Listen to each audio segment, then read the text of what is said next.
Morning everyone, my name's Matt and welcome back to the farm. Well, let's go check on the baby broiler chicks. We haven't done an update on them in a little while. Well, we still have all 52. Haven't lost any, so that's a good thing. They're growing. I believe they're roughly about 3 weeks old by now. Another week or so, they're going to get moved outside to pasture. I got to get this cleaned up and then get it ready for another batch of broiler chicks. We got another shipment coming, I believe it's the 3rd week of April. So we got to make room, but they're all doing well. They'll be going out to pasture here pretty quick. Since we did the manure video, spreading manure, haven't been able to get out in the fields again to do any more of that. It's we had quite a bit of rain. I don't know exactly how much. I just put my rain gauge out the other day. But we're going to check out the pigs and see what they're up to. Well, we got one out and about.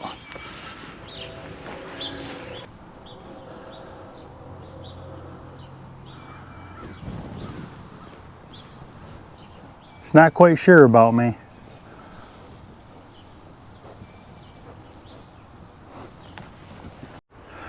They've done a real good job of rooting up this area, all the way around the whole perimeter.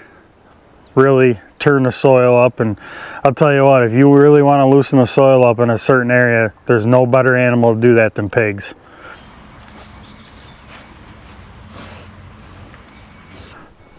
So I'm still feeding them with a free choice feeder. I haven't switched over to the morning and night feeding schedule yet. Really no rhyme or reason why, just haven't got around to doing it. And you know, they're growing pretty good.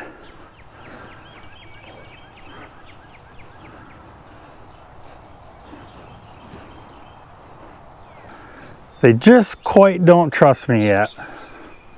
But when I come walking over here with food to fill their thing, they have no problem following me around. So I guess it all depends on what's in it for them.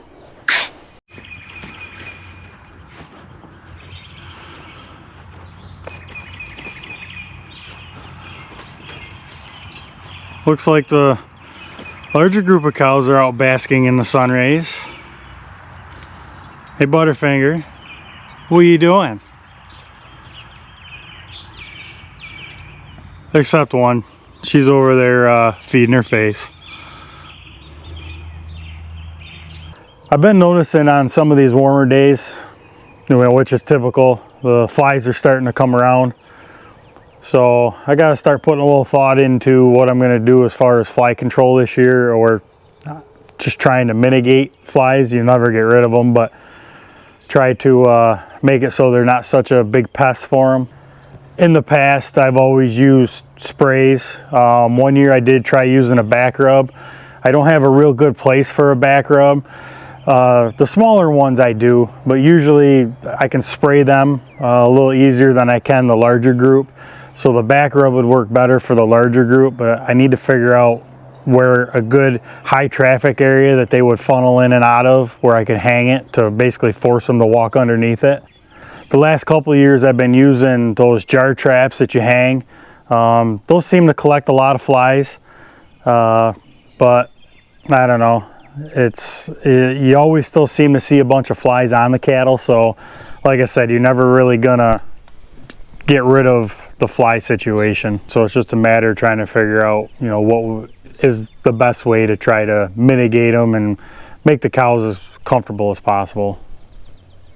But in the end, I don't know, do they really bother the cows? So I went through the other day and ground a batch of feed for the cows. I didn't film any of that. We just did a feed grinding video for the pigs, same process. I used deer corn this time instead of shelled corn like I did for the pigs. But I was getting really low, and they were talking some rain coming up here, so I wanted to get it done. And so that's all done. We got a full gravity wagon load, so we should be good for a month or two, and then we'll have to do it again. So that's kind of a quick update on the animals here. The egg layers, they're still doing their thing. So that's enough yakking. We're gonna get busy, and I got a few things to get done.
All right, ladies, time to exit the premises.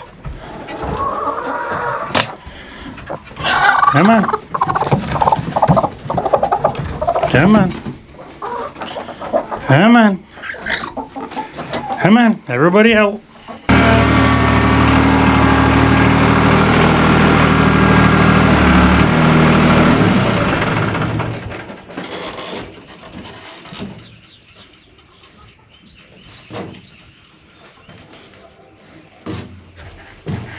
So we're in the chicken coop. It's time to clean out the winter bed pack and put some fresh bedding in here for the summertime.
Well, that's another job on the to-do list that we can check off that we got done.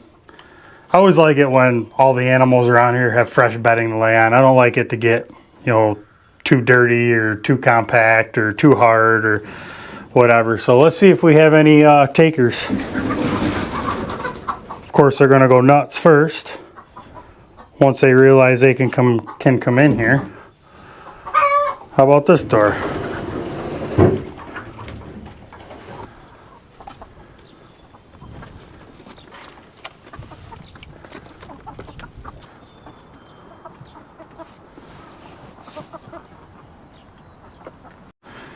Let's see if there's any takers on this side.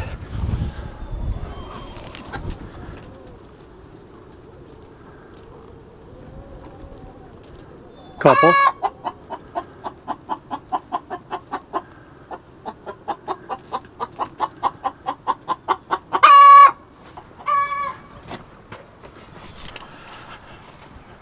Well, I'm glad to have that job done. I don't ever look forward to cleaning the chicken coop. Stuff gets packed in pretty hard and it's a little bit of bull work. So that's another one of those pens that you can only 100% clean out by shoveling it.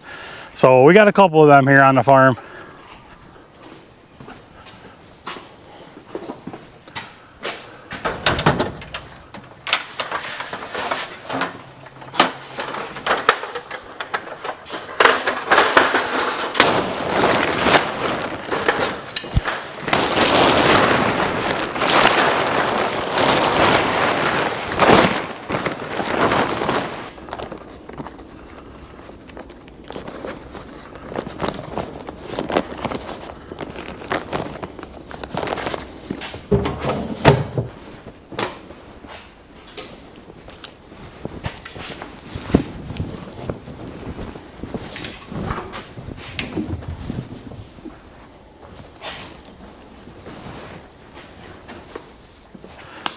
So I think we're going to finish out the day by painting a few tractor parts.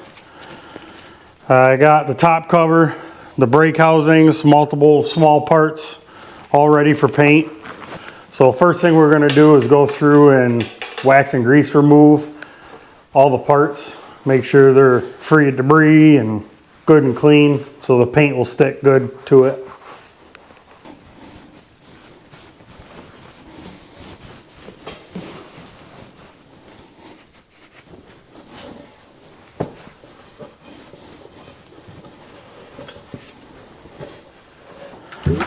Well, now we got all the parts all primed and prepped ready for paint.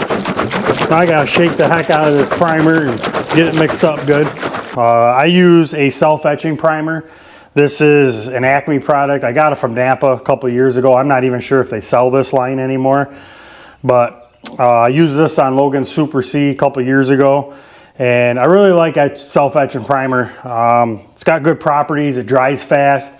It bites to various different surfaces, whether it be paint or bare metal. Does a really good job. And I really like how the finish coat, the top coat, comes out with this underneath it.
Well, I feel like we got a lot accomplished today here on the farm. We got the chicken house all cleaned out, so they got fresh bedding for the summertime. We'll add to it as needed, but pretty soon they're going to be able to get out and roam around outside, so they won't be cooped up in that little area like they were all winter.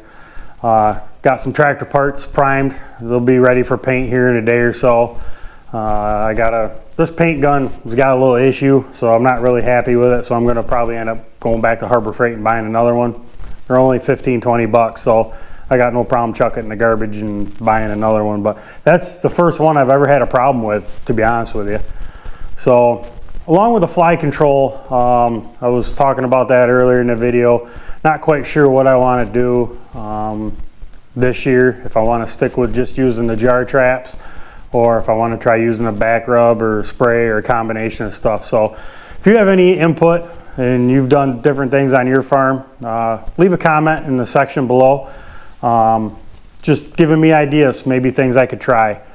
So with that being said, I hope you enjoyed the video. If you liked the video, give it a thumbs up. If you like our channel, we ask you to subscribe. By the time this video comes out, we're over 400 subscribers.